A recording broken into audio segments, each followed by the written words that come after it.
When you think about your family and friends, what percentage are like really excited about their jobs? Maybe 30%, 25%. I'm like, oh my gosh, like how brutal is that? Sometimes we confuse having a bad day with a bad job. And I think that also needs to stop. Just because you have a bad day or even a bad week or even a bad several days, maybe even a bad month, doesn't mean you have a bad job. The entitlement culture is very real and we created it. We did it with not bad intentions, but during and post-pandemic, we were trying to be very empathetic. We were trying to be vulnerable. We were trying to do anything that we could to keep people at our organizations. We've abandoned standards. We've abandoned accountability and responsibility. This is why you have employees who are saying, you know what, I want to make more money. I want more perks. I want more benefits. By the way, I don't even want to show up to the office anymore. And I'm only going to work 30 to 40 hours a week. This is not the right attitude to have in work. And we forget that work is fundamentally about the mutual exchange of value. An employee brings value and an organization gives value. It's not just one-sided.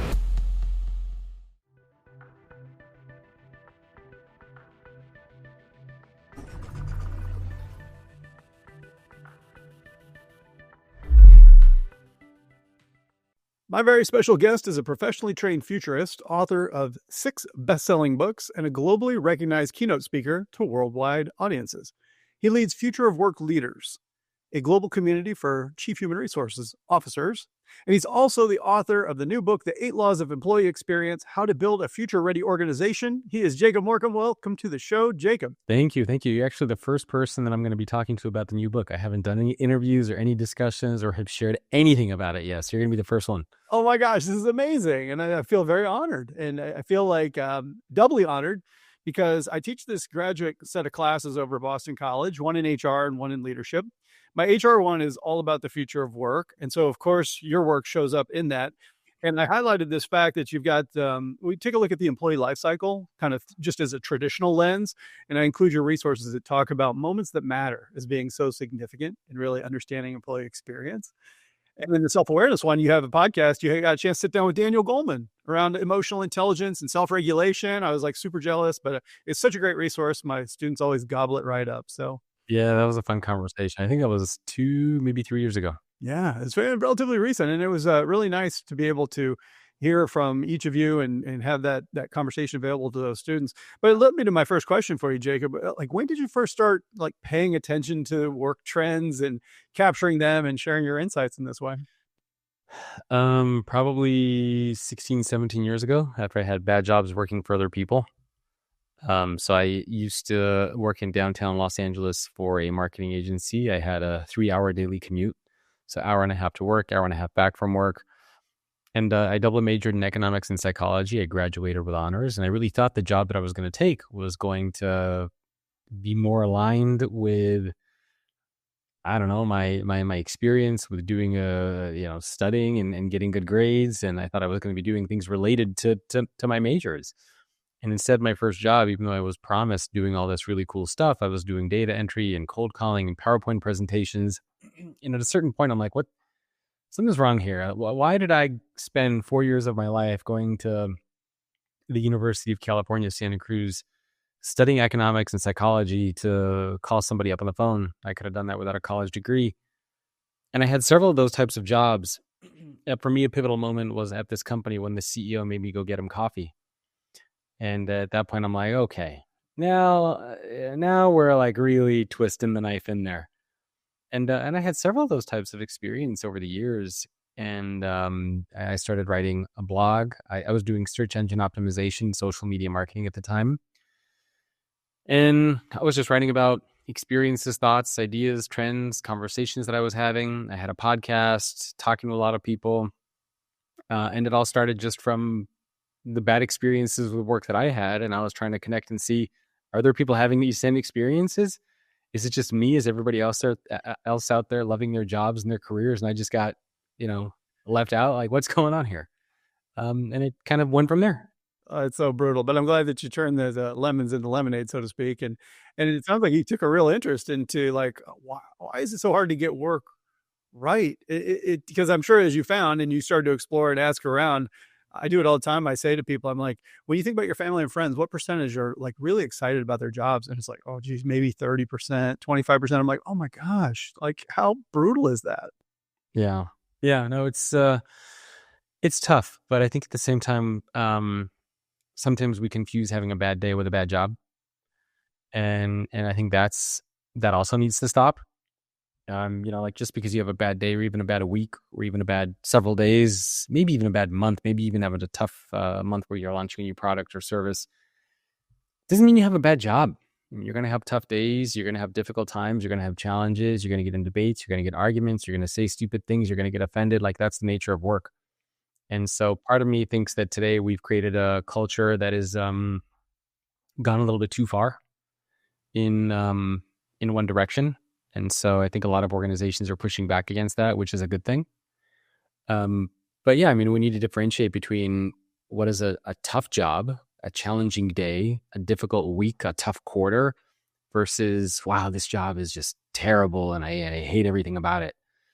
It's one thing if your manager, your leader is taking credit for your work, they're berating you, they're putting you down. It's another thing if for a week you're having to put in a couple extra hours. Your manager still is supporting you, the company's still trying to take care of you, but you're being pushed and challenged and stretched and doing things that maybe you don't always want to do, but you're doing it in an environment where you feel like you're still a part of a team. That doesn't mean you have a bad job. And so I think we need to get off that way of thinking. Yeah, it's amazing when I think about a lot more outside of work than I do inside of work, where sometimes I feel like we're so comfortable, we're miserable. It's unbelievable when you think about the creature comforts we have now. I got shoes, you don't even have to tie the laces. My bed sits up for me. I don't even have to. It's getting to be pretty ridiculous. But when you think about work, a lot of times too, you're exactly right. If you're pushing really hard and you're working some overtime because it's a project you're really enthused about, like even a term like burnout, we always say, well, burnout's it's this negative thing, and there's certainly a prevalence of it, but that doesn't mean that every discomfort at work is always necessarily a bad thing. I don't think Yeah, most people know what true burnout is. I hate those stats and I hate seeing that research about X number of employees are burned out. I think all that stuff is BS. It's all self-reported, and the questions that they ask, are you having a tough day and this and that? Give me a break. That doesn't mean you're burned out. Burnout is literally the feeling where, and I've been there before too, where either I'm working on a book deadline or I'm working on a project, or I just have so many things piling up that I'm just going so hard for a week or for 2 weeks of 10 or 12 hours a day that by the end of it, you're exhausted. You can't look at work. You just need a day. But even in that situation, you need a day, right? You're not, I don't need a month or a week. It's just like, I need a day to recharge. You just need to relax, maybe do something easy. And then I'm back and I'm ready to go. And I just think the environment that we've created right now is anti-resiliency. It's anti-creativity. It's anti-innovation. It's anti-work hard. I mean, I have a CHRO group that I run, and I can't tell you how many CHROs in there are telling me that their employees are taking quote unquote stress days. And they're taking them like every week or every month. And it's like, what are you doing? You're taking a stress day? Seriously? I don't believe and buy into any of that. I think we've created this. And one of the things that I've identified after interviewing these 100 CHROs for the new book is the entitlement culture is very real. And we created it.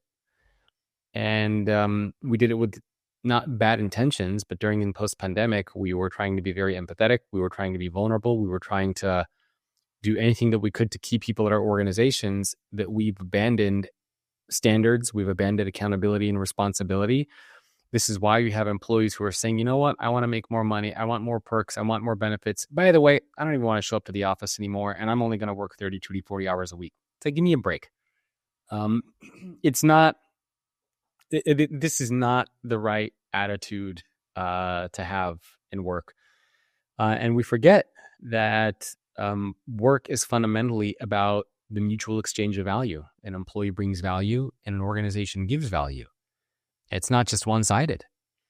And I wrote an article about this on my Substack months ago. I think it was last year. Like, what happened to the whistle while you work, the hard work mentality? You remember the, Snow White and the Seven Dwarves?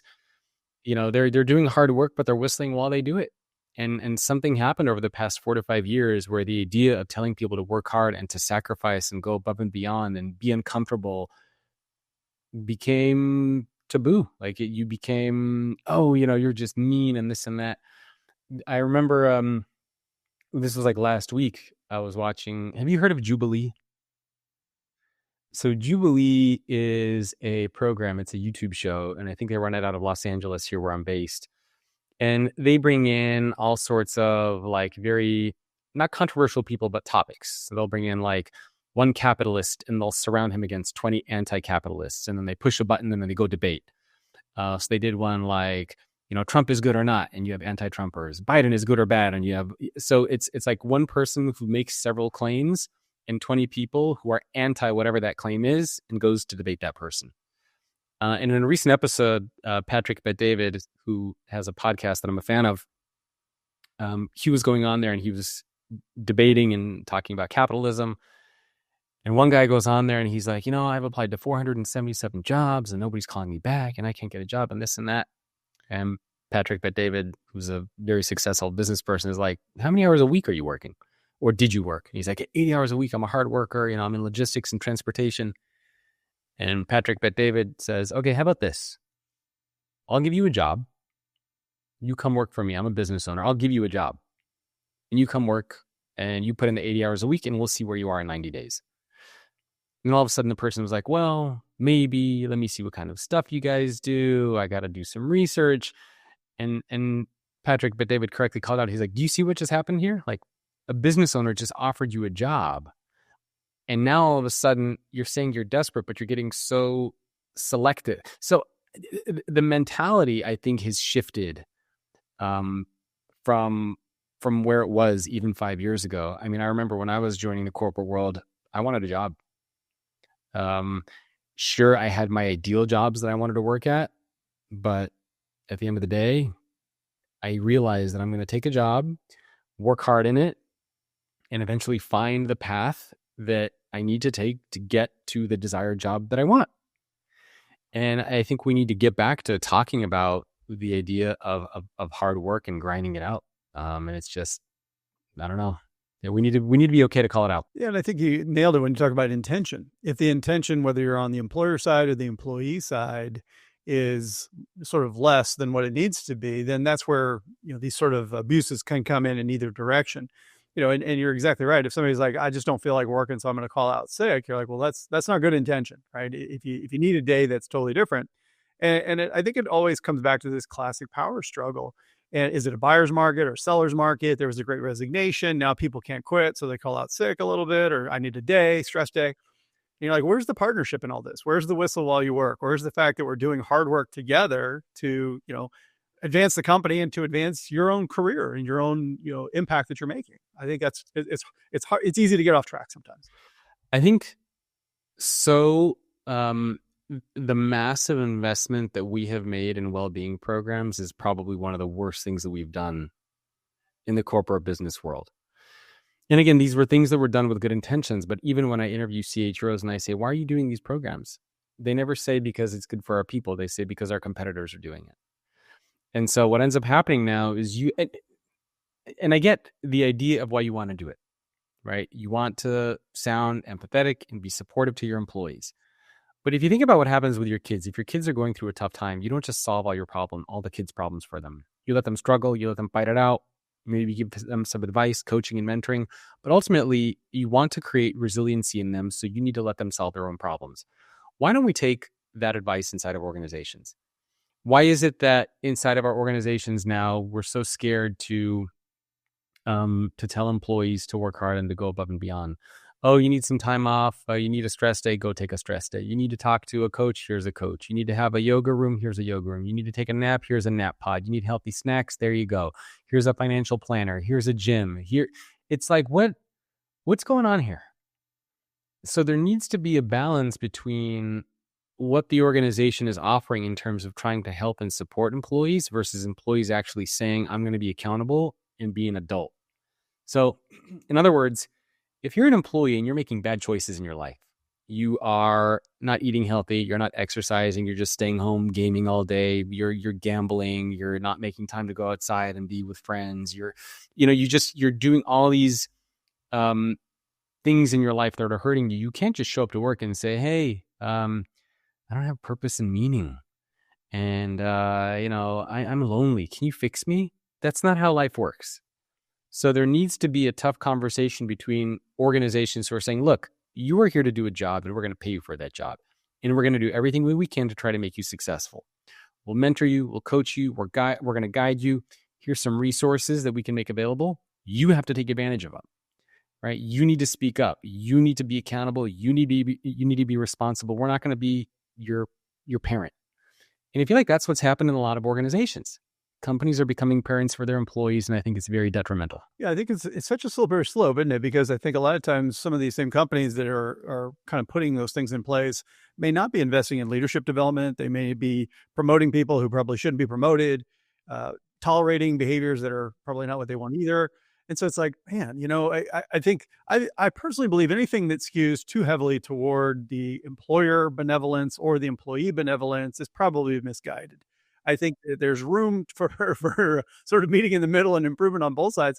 And when you start to fall apart a little bit on either side, like I know that when the economic headwinds started to hit, we saw companies tighten up, and some of them, not all of them, some of them did some pretty gross things. Well, the same was true when it was quote unquote a seller's market, or however that works, the Great Resignation, where people were not giving proper notice and leaving good jobs and otherwise, we're the employers, and you're like, well, that's not cool either. So it's in either extreme. I think it's brutally bad, and it only exacerbates sort of the distance between employer and employee when it comes to things like wellness or productivity or hard work or resilience, all these things. Yeah, I agree. I think there is a pretty well, now I think we're starting to see a little bit of a recentering and a refocusing where companies are kind of coming out and they're being on, like, for example, Jamie Dimon at JP Morgan Chase, he said, look, this is the kind of culture that we're going to have. This is what we expect. This is what we value. If you don't want to work here, totally cool. I'm not mad at you. You can go work somewhere else. And so there's almost this idea of too much inclusivity, trying to be something for everybody. And I don't think that's what corporate culture is. Corporate culture is not trying to be a place for everyone.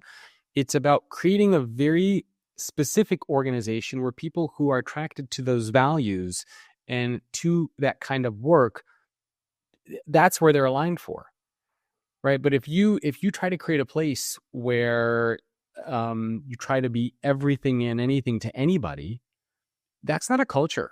That's just an amoeba. That's just a blob. And different companies have different cultures, right? I mean, if you go work in an organization like SpaceX, you're going to work 80, 90, 100 hours a week.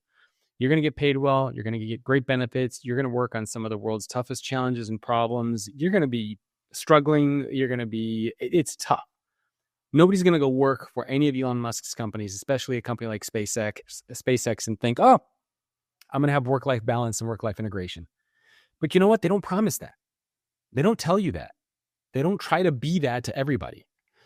But if you go work in an organization like Salesforce, they're more attuned to work-life balance, well-being.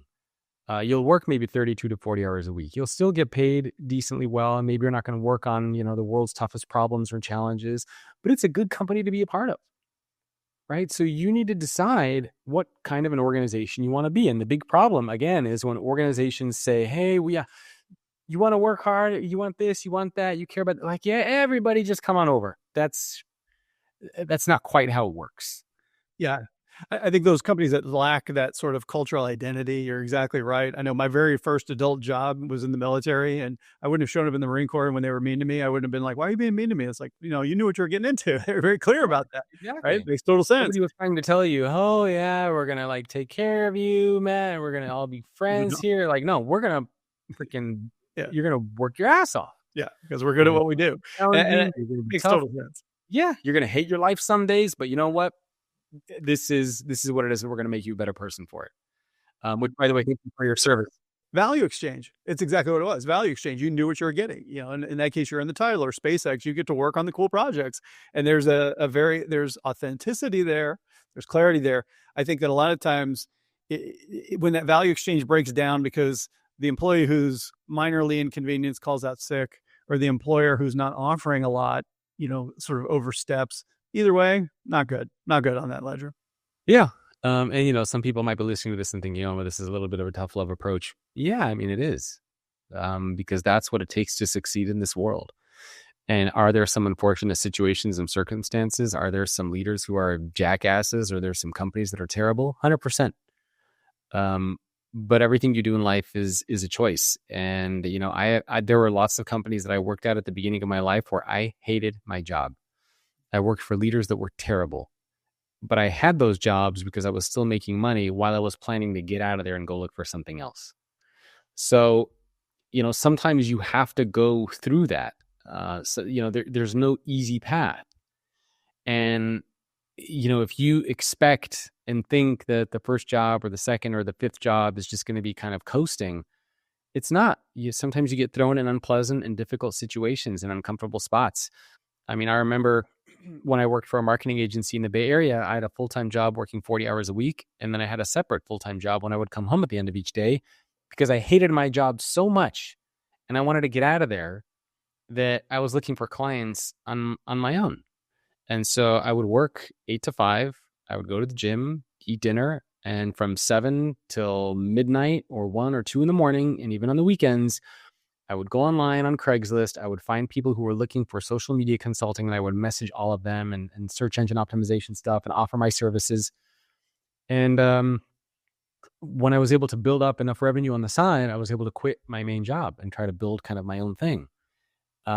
Was it uncomfortable and unpleasant and difficult? And did I not sleep well? And did I hate? Yeah. I mean, all of that stuff is true. All of it is true.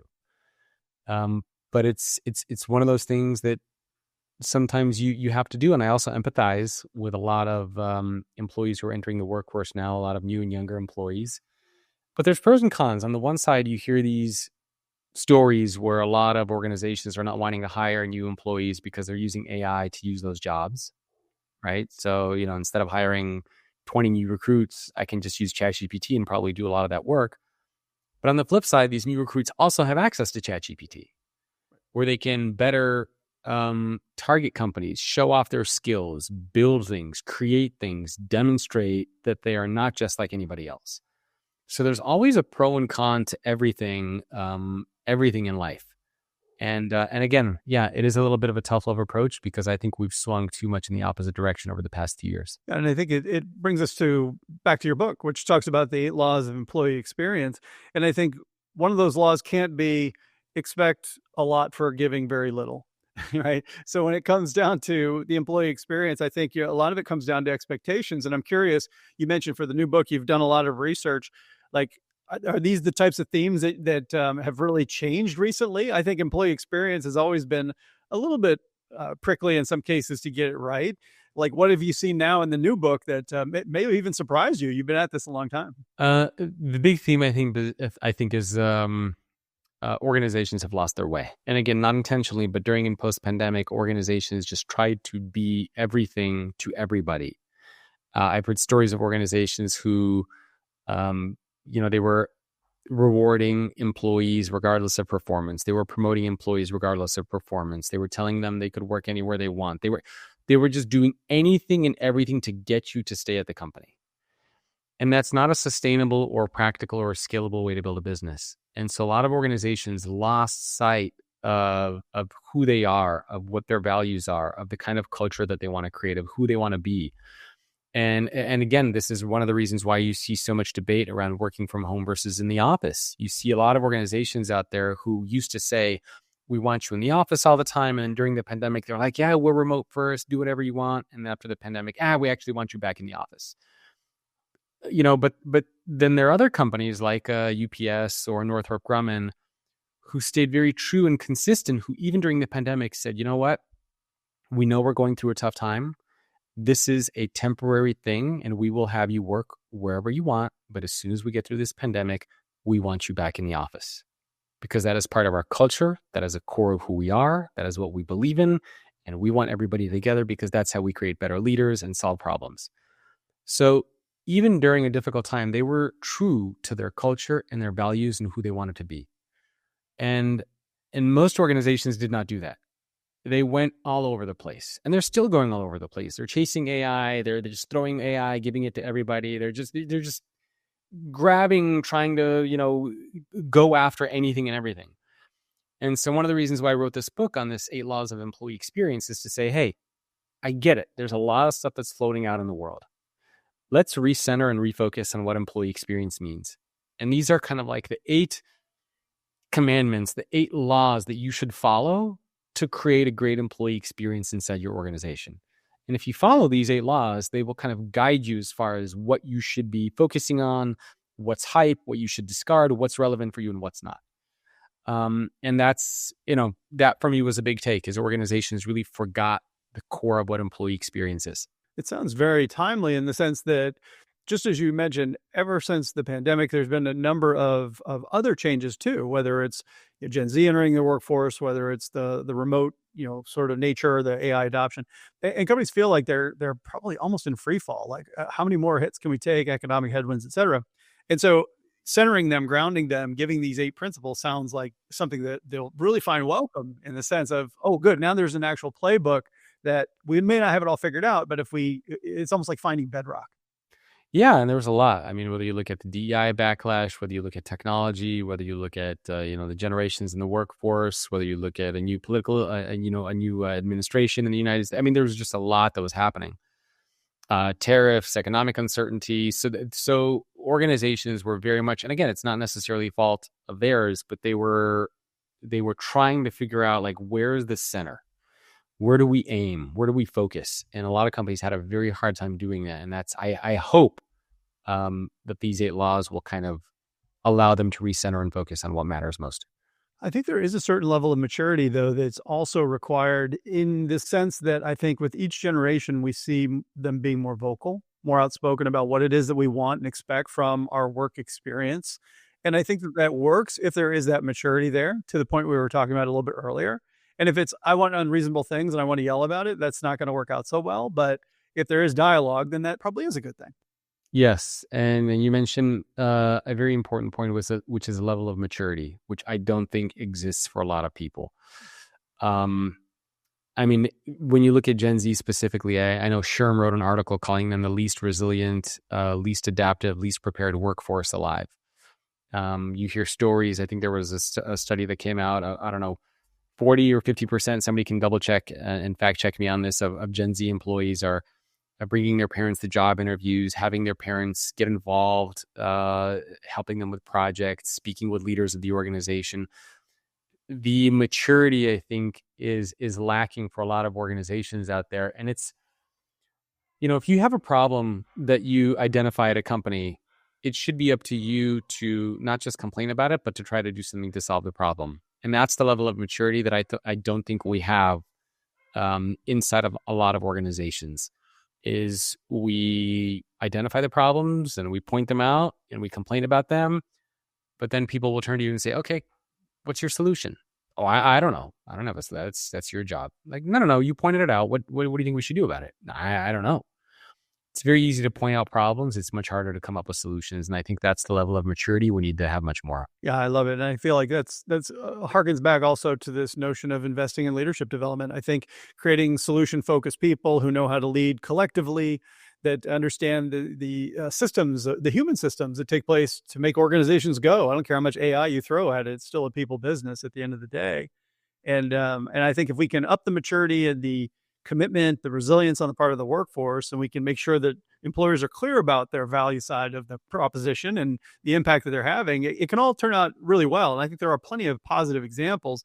But yeah, systemically, I think we do absolutely have work to do on both sides as well. Yeah, I mean, if you look at what employees care about most at work, it's going to be leadership development, growth, opportunities, learning, training, development, compensation, flexible work. Like, these are the core aspects of work.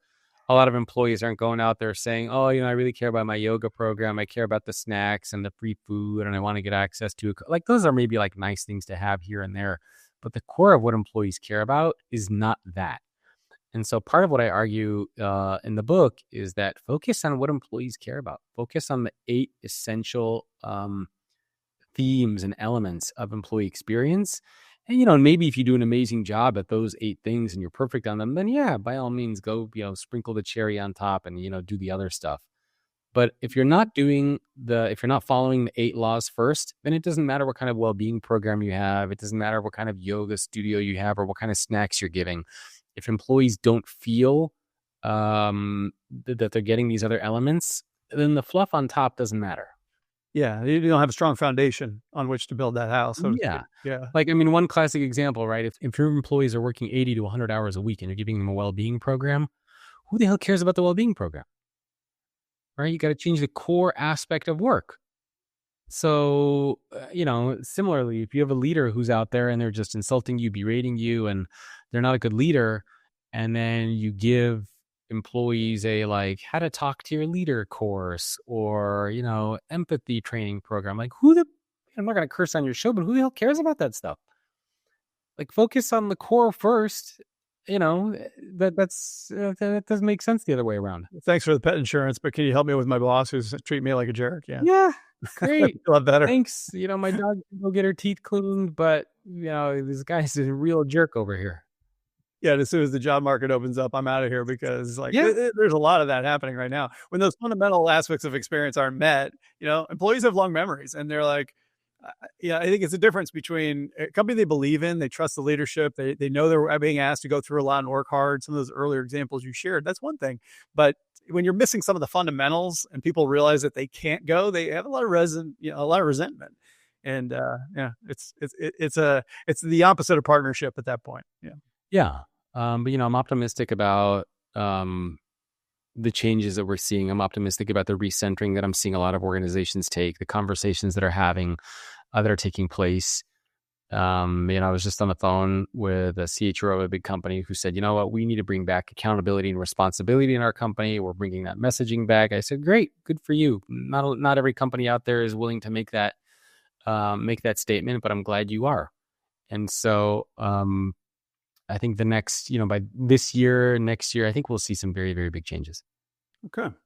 Well, I got a big change for us. I'm going to change gears and I'm going to ask us a trivia question. It's something fun I like to do, Jacob. Every time it doesn't ever work out super well. So just know that going into this. But I looked at your background and I believe that you were born in Australia and then your parents went to Italy and to Georgia. And now you're in the United States. You've got a lot of world travel experience. So I thought I'd give us a question on world geography. How are you with world geography? Yeah. Well, it's going to be multiple choice. We're a team. Like I said, I don't know the question. I don't know the answer. We're going to do our best. Here it comes. What is the only sea in the world that has no coastline? Is it A, the Sargasso Sea, B, the Caribbean Sea, or C, the Mediterranean Sea? No coastline. Well, it's not the Mediterranean. We've been to that Riviera before. Can you say the other ones again? A is the Sargasso Sea, B is the Caribbean, C is the Mediterranean. But audience, if you're playing along at home, only sea in the world with no coastline, A, Sargasso, B, Caribbean, or C, Mediterranean. We're going with Sargasso. Let's see how we did. You guessed A. That is correct. The only sea it's located within the Atlantic Ocean is bounded by ocean currents and not land. How about that? Interesting. Learn something new every day. But I got a much better question for you, Jacob. Where can my listeners go to learn more about you and about your new book? So probably my website's the easiest place to go, thefutureorganization.com. We'll have a link to the to the book and everything on there. You can also go to Amazon and type in the 8 Laws of Employee Experience or just my name, Jacob Morgan, and you'll see it. It's the cover of the book is blue. So look for a blue book cover and that'll be the new one. And I'm pretty easy to find on LinkedIn. My email, if people want to reach out, is jacob@thefutureorganization.com. Feel free to send me a note. If you disagree with something I said, send it my way. Happy to have conversations. I don't shy away from them, but I'm pretty easy to find. Love it. Listeners, I'm going to have those links for you in the show notes. You're only one click away from getting over to Jacob and learning all about the new book. Jacob, thanks so much for being with me. It's been fabulous. I'm so glad to be the first podcast you've had to talk about your new book, and I just have really enjoyed including your materials for my graduate students as well. Thank you very much. I really appreciate that. I'm very honored.